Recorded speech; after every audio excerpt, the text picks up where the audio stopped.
السلام علیکم ناظرین، ایپیسوڈ کے پارٹ 2 میں خوش آمدید۔ اس ایپیسوڈ کی شروعات میں ہم دیکھتے ہیں قرادین قلعے کا گورنر آگے آگے جبکہ عثمان صاحب اس کے پیچھے پیچھے ہوتے ہیں۔ باہر موجود سپاہی بھی آب و تاب کے ساتھ سیڑھیاں چڑھتے ہوئے قلعے میں داخل ہو رہے ہوتے ہیں۔ علاؤدین کے پاس پہنچ کر گورنر کہتا ہے تم مرو گے مرو گے، یہ کہتے ساتھ ہی وہ زنجیر کھول دیتا ہے۔ اگلے لمحے عثمان صاحب اس کے پیچھے آپ پہنچتے ہیں اور گورنر جیسے ہی عثمان صاحب پر حملہ کرنے کی کوشش کرتا ہے، عثمان صاحب پل بھر میں اسے موت کے گھاٹ اتار دیتے ہیں، پھر ایک دم سے پنجرے کو گرنے سے روکتے ہیں، مگر مزید بازنطینی سپاہی وہاں پہنچ کر عثمان صاحب پر حملہ کر دیتے ہیں۔ ان کے ساتھ مقابلہ کرتے ہوئے عثمان صاحب دیکھتے ہیں کہ پنجرہ بالکل گرنے والا ہے۔ وہ بازنطینیوں کو چھوڑ کر زنجیر کو پکڑ لیتے ہیں اور خود کو حوصلہ دیتے ہوئے کہتے ہیں میں نہیں چھوڑوں گا، میں نہیں چھوڑوں گا، علاؤدین بالکل فکر نہ کرو، جبکہ عرحان ایک دم سے بازنطینیوں پہ چپٹ پڑتا ہے۔ ایک بازنطینی عثمان صاحب کی جانب بڑھنے لگتا ہے کہ بائیہان خنجر پھینک کر اسے موت کے گھاٹ اتار دیتا ہے۔ یہ دیکھ کر عثمان صاحب اس کا شکریہ ادا کرتے ہیں اور اس کے ساتھ ہی وہ سب پنجرے کو اوپر کھینچتے ہیں۔ سین میں جیرکتائی اور بران بچے ہوئے بازنطینیوں کو بھی مارتے ہی چلے جاتے ہیں۔ گورنر کی موت کے بعد بازنطینی بالکل پسپا دکھائی دیتے ہیں اور وہ کٹتے مرتے چلے جاتے ہیں۔ اگلے لمحے بران اور جیرکتائی سین کا دروازہ کھول دیتے ہیں،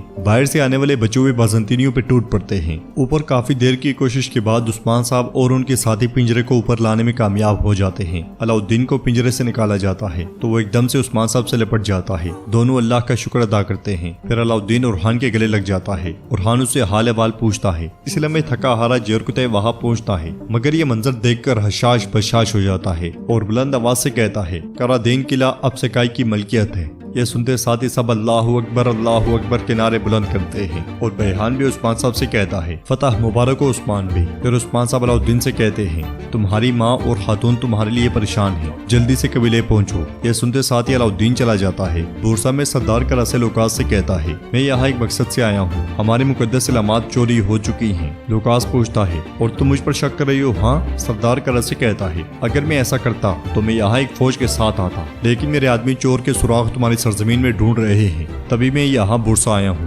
لوکاس کہتا ہے اگر میں تمہاری امانتیں تلاش کروں بھی تو میرا کیا فائدہ ہوگا؟ جواب میں کراسے کہتا ہے ایک لمبے عرصے کے لیے میں اپنے جہاز بورسا میں رکھوں گا، اور کیا چاہیے تمہیں؟ لوکاس کہتا ہے تمہارے جہاز اور تمہارے آدمی مجھے ڈرا نہیں سکتے کراسے بے، میں ایک شرط پہ تمہاری مرضی کے مطابق کام کروں گا۔ عثمان میرے قبائل کو سرحد پر چاہتا ہے، ہم دونوں اچھے سے جانتے ہیں کہ وہ کیا چاہتا ہے۔ میں تم سے پوچھتا ہوں کراسے بے، کیا تم عثمان کو روک سکتے ہو؟ جواباً کراسے بے کہتا ہے میرا اختیار ہر چیز پہ حاوی ہے، یقیناً عثمان میری بات مانے گا۔ یہ سن کر لوکاس کہتا ہے پھر ہمارے پاس ایک معاہدہ ہے، اگر یہ جیسا کہ تم کہتے ہو امانتیں بورسا میں ہیں پھر میں انہیں تلاش کر کے تمہیں دوں گا۔ اس کے ساتھ ہی لوکاس کے اشارے پر سردار کراسے چلا جاتا ہے۔ اس کے جاتے ساتھ ہی ایک سپاہی تیزی سے وہاں آتا ہے اور کہتا ہے کمانڈر لوکاس، عثمان نے قرادین قلعہ لے لیا ہے۔ یہ سنتے ساتھ ہی لوکاس کے اوسان خطا ہو جاتے ہیں اور وہ سپاہیوں کو دھکیلتے ہوئے کہتا ہے باہر دفعہ ہو جاؤ، تم سب کے سب بیکار ہو۔ لوکاس بہت زور سے چیختا چلاتا ہے۔ ناظرین، اس کے بعد ہم دیکھتے ہیں کہ کائی قبیلے میں خواتین گونچا کے پاس موجود ہوتی ہیں اور دائی اسے کچھ دوائیاں پلا رہی ہوتی ہے کہ اسی لمحے علاؤدین وہاں داخل ہوتا ہے۔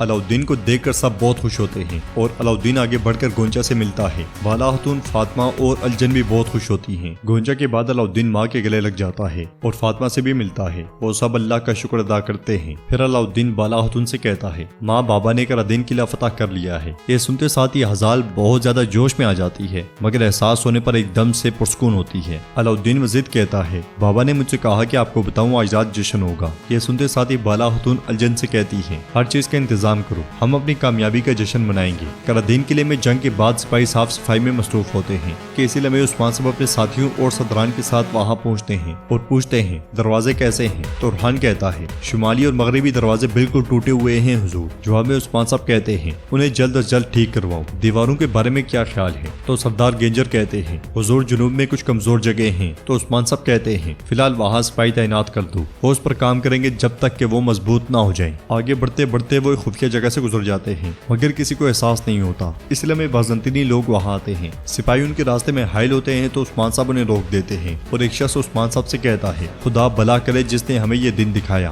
ہمیں ہماری مسیحی سرزمین سے الگ نہ کرے، رحم کریں۔ ٹھیک ہے، پریشان نہ ہوں، اس فتح کے ساتھ نہ صرف آپ پہ رحمت آئے گی بلکہ عدل بھی آئے گا۔ اس لیے توران وہاں پہ آ کر عثمان صاحب سے کہتا ہے خزانے کے دروازے کھل گئے ہیں عثمان صاحب۔ جواب میں عثمان صاحب کہتے ہیں پھر سپاہیوں اور صدران کو اپنا حصہ لینے دو، توران اب ہم قبیلے جا رہے ہیں، یہاں کی حفاظت تمہارے ذمہ ہے۔ یہ کہتے ساتھ ہی عثمان صاحب آگے بڑھ جاتے ہیں اور یوسف اپنی بہن سے پوچھتا ہے بہن آپ کے خیال میں عثمان صاحب کا ردین قلعہ کس کو دیں گے؟ جواباً بیگم خاتون کہتی ہیں گینجر اور بیہان بے بھی امیدوار ہیں، اگرچہ وہ دیوان میں نہیں کہتے لیکن سبھی لوگ قلعہ لینا چاہتے ہیں اور چاہے بہت سے لوگ اس کے پیچھے ہیں لیکن حکمرانی کے لیے موضوع ہم ہی ہیں۔ عثمان صاحب کبھی غلط فیصلہ نہیں کرتے، وہ ہمیں حکمرانی دیں گے اور ہمیں مزید عزت عطا فرمائیں گے۔ پیچھے سے بیہان بھی آگے بڑھتے ہوئے سروجا سے کہتا ہے خزانے سے فاطمہ خاتون کے لیے تحفہ منتخب کرو، ہم جب قبیلے واپس جائیں گے تو آپ اسے دے سکتے ہیں۔ خفیہ راستے کے نیچے بازنطینی سپاہی کھڑے ہوتے ہیں اور انہوں نے ترک لباس پہنا ہوتا ہے۔ ایک دوسرے سے پوچھتا ہے ہم حرکت کب کریں گے؟ تو دوسرا کہتا ہے جب کمانڈر لوکاس ہمیں حکم دے گا۔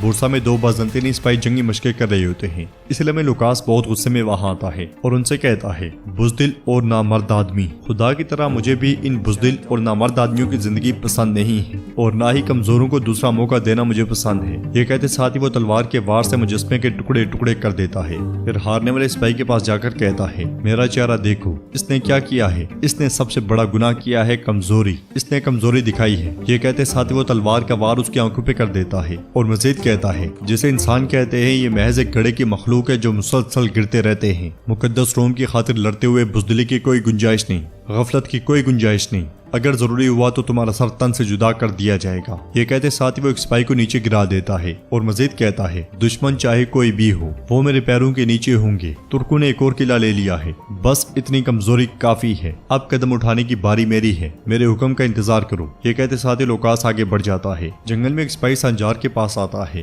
اور کہتا ہے میں نے امانتوں کے بارے میں آس پاس سب سے پوچھا ہے مگر کوئی بھی نہیں جانتا۔ یہ سن کر کیوماس کہتا ہے عالم اسلام کی مقدس امانتیں چوری ہو جاتی ہیں لیکن کسی کو خبر ہی نہیں ہوتی۔ چھپا ہوا سپاہی بھائی سنگر یہ ساری باتیں سن رہا ہوتا ہے اور جیسے ہی وہ اٹھتا ہے کیوماس اسے دیکھ جاتا ہے اور چلاتے ہوئے کہتا ہے بھائی سنگر بھائی سنگر۔ اگلی لمحے سانجار کا مارا ہوا تیر اس کے کندھے میں جا لگتا ہے مگر اس کے باوجود وہ نہیں رکتا اور بھاگتا رہتا ہے، پھر درخت کے پیچھے چھپتے ساتھ ہی آنے والے گھڑسوار کو خنجر مار کے موت کے گھاٹ اتار دیتا ہے۔ بھائی سنگر چوغا بھی اس پہ ڈال دیتا ہے اور تیر بھی اس کی پیٹھ میں گوم دیتا ہے۔ گھوڑا ایک طرف بھاگ نکلتا ہے اور سپاہی بھائی سنگر چھپ جاتا ہے۔ سانجار اور کیوماس بھی اس گھوڑے کے پیچھے بھاگ پڑتے ہیں۔ بھائی سنگر کہتا ہے میرے حضور میں نے جان لیا۔ ناظرین اس کے بعد ہم دیکھتے ہیں کہ عثمان صاحب اور خان اور صدران کے ساتھ قبیلے میں داخل ہوتے ہیں اور وہاں پہنچتے ساتھ ہی سب اپنے اپنے پیاروں سے ملتے ہیں۔ بالا خاتون عثمان صاحب کو فتح کی مبارکباد دیتی ہیں تو عثمان صاحب کہتے ہیں ہم دعوت پر اپنی فتح کا جشن منائیں گے اور میں قلعہ کس کو دینا ہے اس کا اعلان کروں گا۔ برہان جشن کی تیاریاں شروع کرو۔ سب اس کشمکش میں ہوتے ہیں کہ قلعہ کس کو ملنے جا رہا ہے، اس وجہ سے غصے میں ایک دوسرے کو دیکھ رہے ہوتے ہیں۔ فاطمہ بیگم خاتون کے ساتھ آگے بڑھتے ہوئے کہتی ہے خواتین آپ کو آپ کا خیمہ دکھائیں گی، اگر کسی بھی چیز کی ضرورت ہو تو آپ ہمیں بتائیں۔ بیگم اس کا شکریہ ادا کرتی ہے اور یوسف کے آنے پر فاطمہ آگے بڑھ جاتی ہے۔ بیگم یوسف سے کہتی ہے میں نے تم سے کہا تھا کہ اس کے ساتھ اچھا برتاؤ کرو